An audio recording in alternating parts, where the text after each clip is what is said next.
lines. We're getting started in 3, 2, 1, go!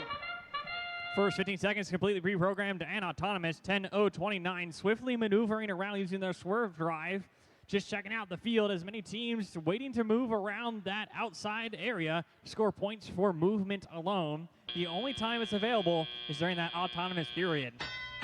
The remainder of the match, they need to score game pieces either into the coral reefs on those purple branches or to score additional algae through their processor, passing it to their opponent's human player for scoring. So to keep a close eye on this match and see how the robots play out.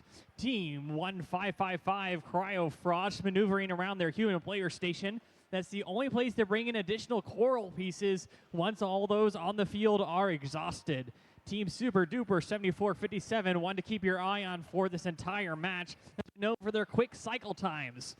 A cycle is that time between picking up a game piece and placing and scoring it on the field. Teams trying to keep that as low as possible so they can score as many points as possible.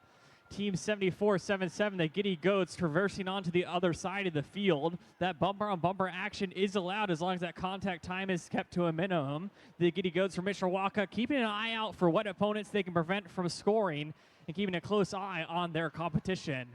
Just over 70 seconds remaining in the match. Plenty of time to change the course of it. The Red Alliance at 31 points compared to Blue's 12. Neither team are pursuing the algae quite yet. Well, let's see if that changes throughout the course of the game. Team 10-4-1-1, just shy of placing a coral on that L1. Could have been worth an additional 2 points for their alliance. Blue Alliance trying to match the same. But plenty of time, 45 seconds. Some bumper-on-bumper action. Caught by the ref. Got to be careful with the timing there. Red Alliance now too many on the other side. Hearing that countdown from our head ref. Team 7457 Super Duper continuing to monitor the top part of their coral station. It's worth 5 points for every coral you place on top of that reef. Trying to maximize that time, and we'll see how they do as we end near the end of the match. We'll hear that sonar sound. Here it comes.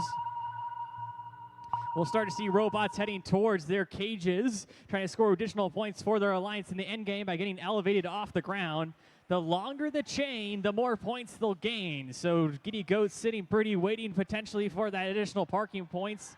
7047 with a quick climb, gaining points for their alliance. And we just about ran out of time for qualification match 18. We'll have to see how these scores total up.